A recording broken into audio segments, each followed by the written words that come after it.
galing sa depensa ng sinasabi nila isang fishing expedition lamang, no, itong request namin for these records.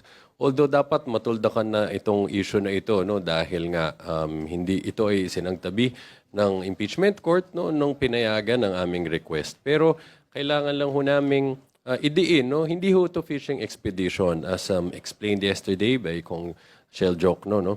Maliwanag na hindi ito fishing expedition dahil mula pa lang sa simula, no, tukoy namin ano ang specific na mga accounts na gusto naming makita. No? Kapag ho kasi sinabing fishing expedition, ibig sabihin nito, wala kang basihan, no? At humihingi ka lang sa korte na, for example, tignan natin ang any bank accounts ng isang tao at umaasa ka lang na baka ka merong matalisod na ebidensya na pwede mong gamitin sa tao na yun. Dito napakalayo ho niya nang nangyari dahil alam naman natin, no, magmula dun sa naging testimonya at dokumentong present ng Executive Director ng AMLAC, nakita na ho doon yung financial transactions amounting to 6.7 billion ng Vice Presidente.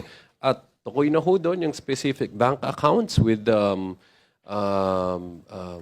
bank numbers, no, pati ho yung mga branches nitong mga involved na bank accounts na to. Yan ho naging basehan ng paghingi natin ng mga bank records. Ngayon naman din ho, no, patungkol naman dun sa grave threats, gusto lang din ho naming sabihin na again, samahan niyo kami, napakinggan natin yung magiging testimonya ni NBI Director Melvin Matibag mamaya. Napakalaga ho nitong testimonya niya. No? Madami nagtatanong, corroborative lang ba to? Meron ba siyang sasabihin ng mga bagong bagay? Definitely, madami ho siyang sasabihin ng mga bagong importanteng bagay na hindi pa nailahad ng dalawang witness natin. Ang unang witness natin, napatunayan na niya ang authenticity ng video kung saan ginawa yung pagbabanta.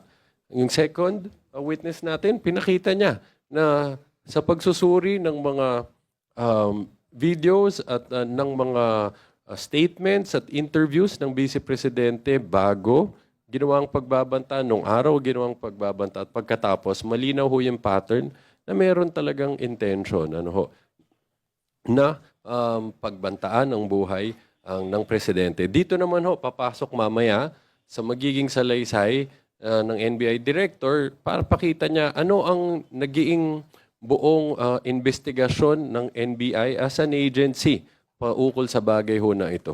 No? At papakita din niya anong kadahilanan, bakit ito sineryoso, itong pagbabantaan nito ng NBI. So, abangan ho natin ang magiging testimonya niya mamaya.